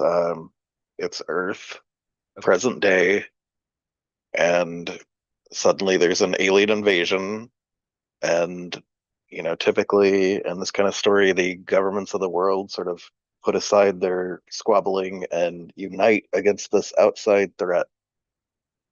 Often, yep. We have the sort of the War of the Worlds, I guess, is what you're getting at. The idea that the aliens show up as sort of a military force, and then there's a fight for control of Earth. Is that the type of story you're getting at? Yeah. Got it. Got it. Okay. Yeah, you can definitely do that. I would say also there's some variation in the speed of the invasion kind of thing too, because the sort of like paranoid like signs, that kind of alien invasion story takes a lot longer for the invasion to get going. But this is you're doing sort of classic 1950s style invasion where it's like, look up in the sky, a bunch of ships Yeah. have shown up. Okay, great. Like I've Mars read a Attacks. ton of books that do this exact thing. Great. Set Great. different time periods, but it's usually whenever the author was writing it is the time period it's set in. Yeah, yeah, very true. Okay, so in this case, this is almost like a enemy army invading kind of story. You have the central conflict really easily defined, and you have the terms of that conflict pretty easily understood as well. Are the aliens still here and attacking us, or did they run away, or are they all dead? Or are we all dead? That's kind of like the benchmarks for progress, right? Yeah. Easy. Usually we fight them off is how those end. Yeah, often we do win. Sometimes there's a weird curve, like even the War of the Worlds, the sort of archetypical trope here, though, has kind of a curveball in that we don't really win. We kind of outlast them in that, and Germans just end up killing the aliens. So not exactly a result of what the heroes have done, but that sort of frames it more as like a survival story. Like we made it through. Okay, so you're doing humans versus the aliens invasion kind of story. All right, so I'll let you. I don't have to talk too much. If you want to take it from there, you could just sort of riff. Do you want me to ask questions? What's the best way for you to go through it? I can just go through it. What you just want me to go through what you have on the screen now? Sure, sure. Okay, so protagonist can be multiple people. Usually we have multiple POVs, but I will just pick a scientist. Okay. Maybe some kind of specialist that they're searching for alien life, or I don't know, a scientist character. Yeah. Maybe even like an astronomer. They discovered a comet and turns out it's an alien invasion. I don't know. Could be anything like that. Central conflict, obstacle. Well, it's the alien invasion. We're being invaded. There's giant spaceships sending out smaller spaceships, and we're fighting them in the air and on the land and on the sea, that kind of thing, and in space probably. If we can, absolutely. Great. So you got your protagonist, you got your central conflict pretty easily defined, and you've picked an astronomer as the main character. So let's go into our first act. First act. So we meet the astronomer. They're in this boring lab in the middle of nowhere, New Mexico or something, studying comets or looking for things that are about to collide with Earth, and they discover something strange. Oh, and then one sec. Before you get to the catalyst, are they fulfilled or unfulfilled? Unfulfilled. Okay. What are they? Why are they unfulfilled? What's missing? Because it's a boring job, and comets are boring, and nothing ever comes close to threatening the Earth, and So they just kind of wish something would threaten the Earth, so they'd have like more to do. yeah. Okay. So this is your character wanting to, is it like a proving yourself kind of arc then you're setting up? Let me think about the character arc. So that if the scientist is, uh, it, I think it's more like the the scientist is unhappy with the status quo, and they're going to grow happy with the status quo by realizing that, Oh, you know, okay. shaking it up in this way is a bad thing. This is a cautionary story about how we need to realize how good we have it by not having extraterrestrials around. So it's like a cautionary story where your character starts like, I really wish I could find aliens. Like that would just maybe even thinking that would make me important. That would make me a big deal scientist kind of thing. And then Yeah. maybe you could even answer that. But oh, sorry, I won't do the work for you. Would you like to take it from there? I don't have to keep talking. Go ahead. No, I think that's a good arc. They want to make some big discovery to shake things up, but the thing they discover shakes things up a little too much. So yeah, inciting incident would be the discovery. There's something strange, you know. We got to figure out what it is. It also it might be And nice. Well, go ahead. If you just tag me in if you want me to comment. okay, you could share your thought, and then I'll keep going. Okay, but just quick thought is, did I forget it already? That's so dumb. That would be ridiculous if I lost it. Your character is setting up that they are an astronomer that wants to be important, wants to have a big discovery. Oh, okay. So it would be helpful if you wouldn't necessarily have to do this, but they're sort of like maybe even reaching further and further into space. Like they've created some new sonar technology that could like check farther in the galaxy than has ever been searched before. Some new radio transmission or something like that. And then if at the end, well, never mind. I'm doing too much of the work, but it just the more Yeah, that you can make it seem like give the character something active to do in the first act, then even if their life is boring, give them something they think they're trying to do, or like something that just give them anything, any kind of direction to be moving in. well, I think they will have a boring science job, but it will be an important job, like protecting the Earth from asteroids or something like Oh, this, right. like detecting Okay. them and preventing them and this kind of thing. But it's just really boring and unfulfilling. Okay, I'll stop talking. So, Take from there. inciting incident, they discover something strange. It couldn't be an asteroid, so we got to go up the chain of command and figure out what it is. Um, then I guess that would kind of going up the chain of command would probably be the break into two, or maybe the invasion itself. Um, but either way, the invasion happens. You know, the strange thing turns out to be, you know, the mothership, and it parks, you know, in high orbit above Earth, and then sends out a bunch of attack craft and shock troops and whatever. You know, it's a classic alien invasion story. And so all throughout the second act, you know, Earth is we initially like fight back with everything we have and we're losing, and then the governments sort of have to put aside their differences and work together and to turn the tides, and maybe um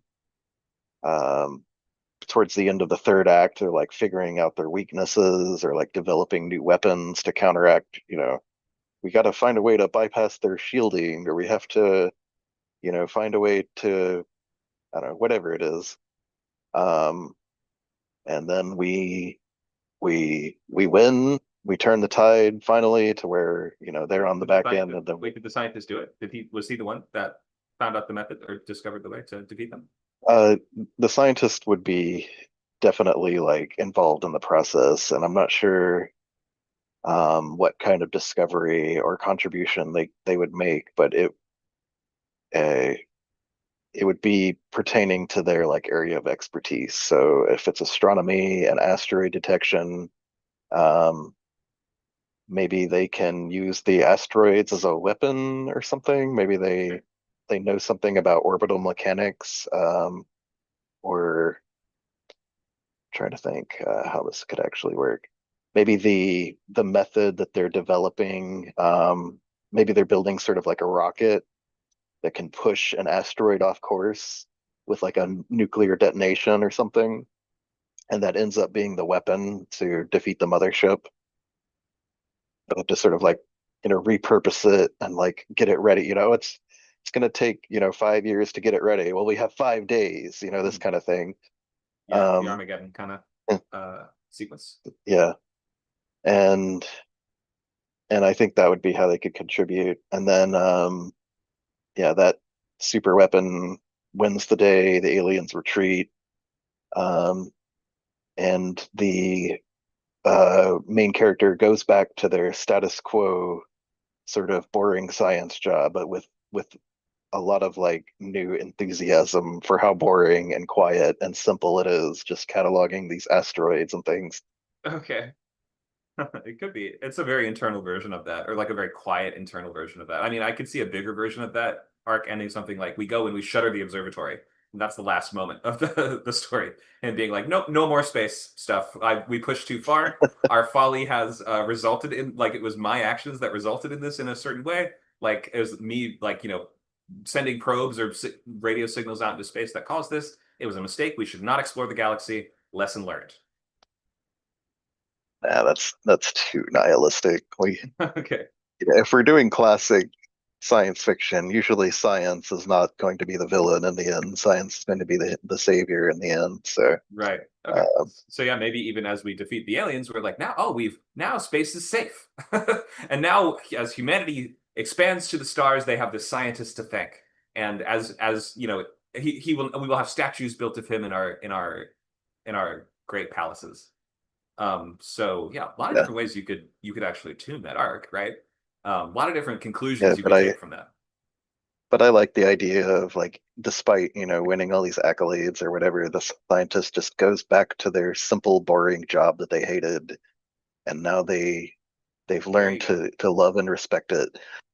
So I think the moment that you'd probably want to be leading to, the moment of choice and change, is your character's offered a bunch of Nobel Prizes and positions and money, and like he's Yeah, given the opportunity to move beyond and to be this great person that he initially aspired to be. But him turning that down becomes that's a clear illustration of that arc, much better than just having him go back to work. We give him an opportunity that he rejects. So that makes sense. to demonstrate internal change, sometimes the best way to do it is to offer your character something that they can then actively decline. Nice job with this, by the way. I think you pretty much covered it. I would want to know a little bit more what your character is doing in the second act, because you positioned him as an astronomer, and now soldiers are doing everything. And that kind of is how the genre works sometimes, but like your character can stay involved. There's no rule that he can't, that we don't need to become an advisor to the president or something like that. That's often how Probably, yeah. Independence Day kind of stuff often works. Yeah, Independence Day, they would grab him up and have him be like a consultant, basically. Yeah. Uh, To the point where you're now running a committee. Now you're giving orders. Now you're becoming a major player in stopping the invasion. and they definitely should be the major player in building the weapon, I think. For sure. In Independence Day, they end up having to be the ones to fly the ship. So they fly the alien ship, the Jeff Goldblum character and the Will Smith character, end up infiltrating the enemy mothership using one of the alien ships. So we kind of like put the scientist guy directly into the cockpit. Yep. All right, nice work with that. Thank you for sharing. Sorry, I spoke up too much and interfered. I lesson learned. I know, it's fun. The reason that I spent so long on this, I think, is and why I force students to do this, even though it's sometimes tough, is because I hope that it became clear how that sounds like a very archetypical type of story, but there's a million different character arcs that you could do there, like based on sometimes small changes. If you have your character end the story happy versus end the story sad, that completely changes the meaning of it. If by the end the character goes back to his old job versus takes some new position, it completely changes the meaning. It says that the story is about something else. It says that the dramatic argument that you're building to has concluded with a different point. Small changes can lead us to interpreting a character arc radically differently, or sometimes even just the way that you portray something. That's why we have to ask all these questions about who are they in the first act? What do they want? Like, what are they missing? And this is all kind of like the challenge of writing long form narratives, is that you have to be planning this from the start. And this is why I emphasize this heavy outlining kind of method, in order to ensure that you're always working back and forth. You are connecting the dots, reverse engineering what you need in order to build up a character arc that feels motivated and makes sense, and you can be planting the setups for even as of page one. Okay, I think we'll open to all questions on character arcs.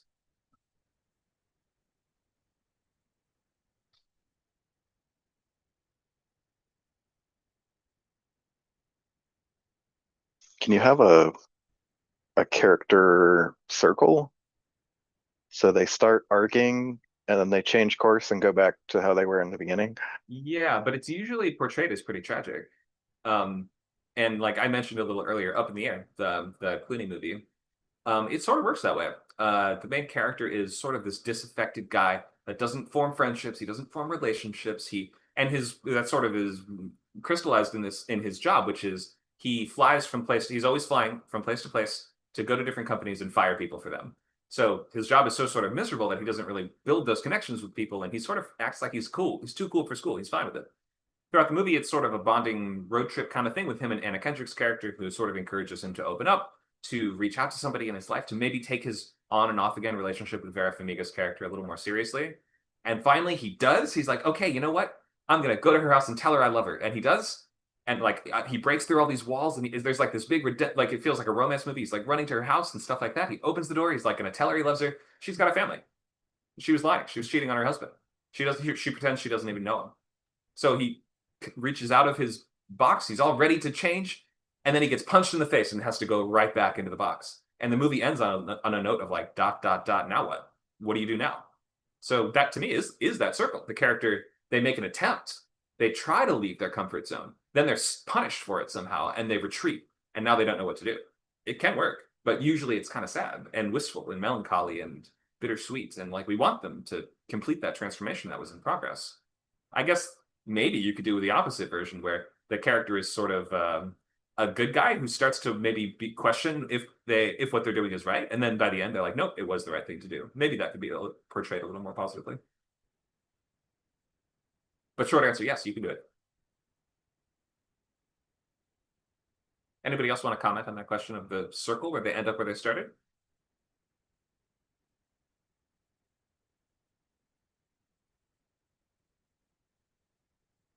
Wish I could think of more examples. Yeah, let us know if you have an example. Maybe Last of Us 2, but she only goes back to where she started after the catalyst. Yeah, Um, that one's really complicated, especially because it's non-chronological, which adds like a whole extra wrinkle to it. But I think that one to me is she's not exactly where she started. She sort of realized that her initial motivations were wrong. So she has, I think, turned away from the idea of revenge. So she has made an internal change. She did kill like 500 people, Yeah. but in the process. I mean, she had already killed Yeah. like 500 people in the first game, so not that big a deal. She'd been murdering people since Well. she's like 12 years old. Yeah, that one I Yeah, think so it is is. more kind of just I think that is a deliberately ambiguous arc. I think that's kind of just left with us wondering, well, again, kind of like what now? Like, I think the character does not know how she has changed, or she hasn't maybe really settled on how I want to adjust permanently as a person as a result of this. I think we're just left in kind of a miserable space, though. It's a sad. She has changed. Right. But we end on this image of the moth on the guitar and her walking off sort of into the future. And it's implying that like she's always going to be this like moth drawn to the flame kind of uh symbolically. But yeah, she's definitely changed, I think. I don't know. It Definitely there, qualifies and as I think circle. and I think a big part of it too is just in what she's lost. Because her trying to play the guitar at the end, she's lost a finger. She can no longer play it. That kind of Yeah. symbolizes that her connection to Joel is in some way a little bit broken now. And like he wouldn't have wanted her to do all this, Oh, definitely. even though he would have done it for her. Sure. Yeah, the first game's all about what people are willing to do for love, and the second game's about what people are willing to do out of hate. Yeah, what do I you do with think. anger, basically? And by the end, the conclusion is sort of like, I don't know, what do you do? Like when all the anger is like she makes the right choice, she turns away from it, but we don't know what that means for we don't. It sort of leaves the implications and ramifications of that deliberately ambiguous. Well, it means she's alone. It's her biggest fear. Her biggest fear is Yeah, realized. I guess it's not that ambiguous. She does lose the person she loved the most, and the child, and the she lost. It's okay. Never mind. It's a straight downfall, I think. But we just don't see the full. There's not much of an epilogue, I guess. So we just don't exactly see what's going to happen next.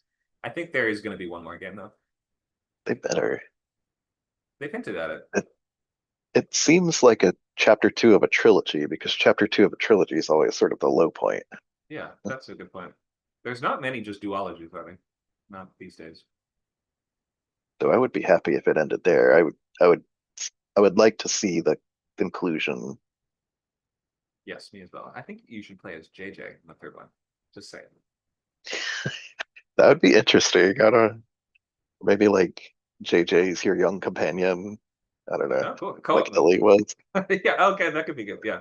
But you probably play as him later when Ellie dies, and then like of course we'll play as JJ in the epilogue. I'm sure they'll do that. Yeah, I'm ready. Hurt me more. Naughty Dog. All right. Anybody else want to ask a question about character arcs or what they're working on, or any lab or workshopping stuff you want to do right now?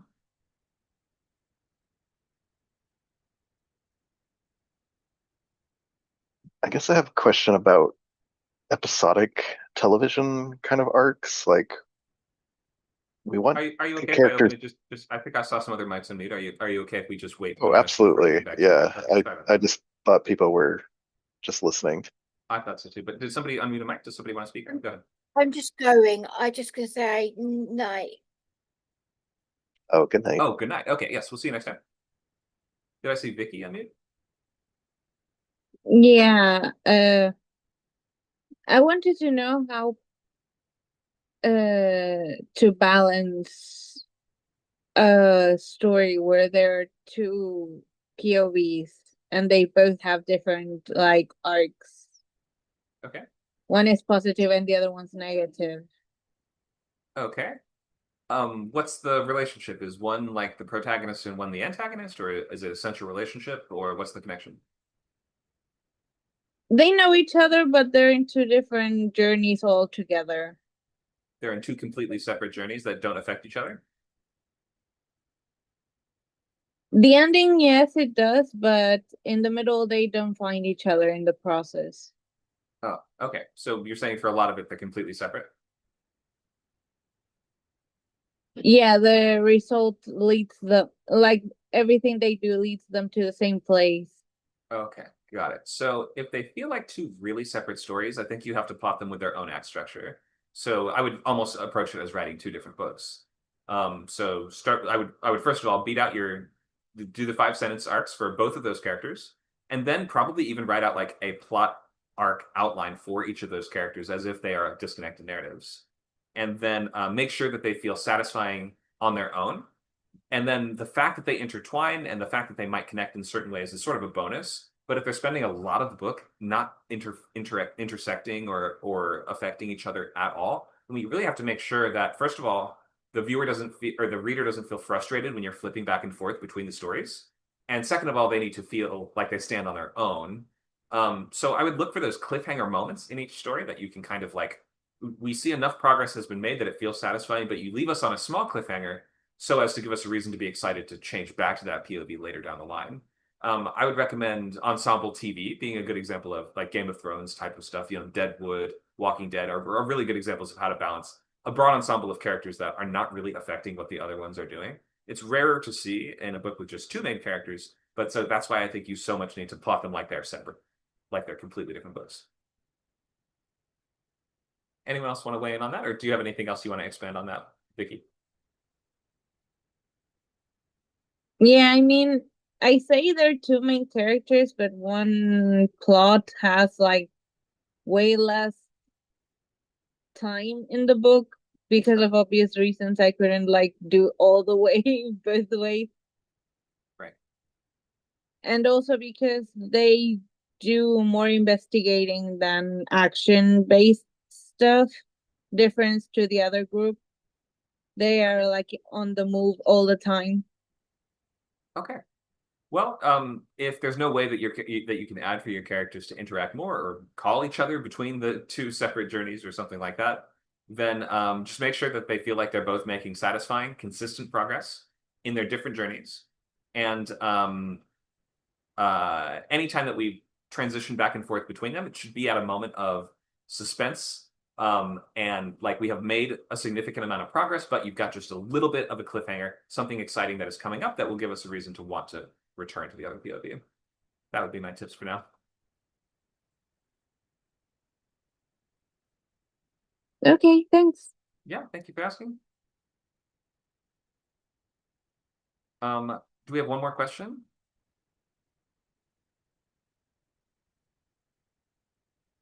Should probably just get to pages. Mine would probably take a while. Do we even have pages? No, sorry, that's the end of the. We're wrapping the class. This was a novel bootcamp, not a lab. All right. But we have lab later today, from 4 to 6 if you want. Can tell where my brain is at. Oh, good. So yeah, lab from 4 to 6 in I forget if it'll be on script camp or word camp. I think they alternate days on Saturday and Sunday. But anyway, come by there if you want to share up to 5 pages of script or up to 1,500 words of prose. Outlines are the best thing to bring to lab. And then tomorrow there is no class. I'm not doing a class at all tomorrow because I will be running the Spooktacular downtown LA. I'll be guiding a group of probably 15, maybe 25 people how to write a horror movie from scratch. And we're going to try to finish story beats by the end of the session. Okay. Thanks for joining, guys. Hope that you can join us downtown tomorrow. But if not, we'll see you soon at your next script camp class or events. Have a great rest of your weekend.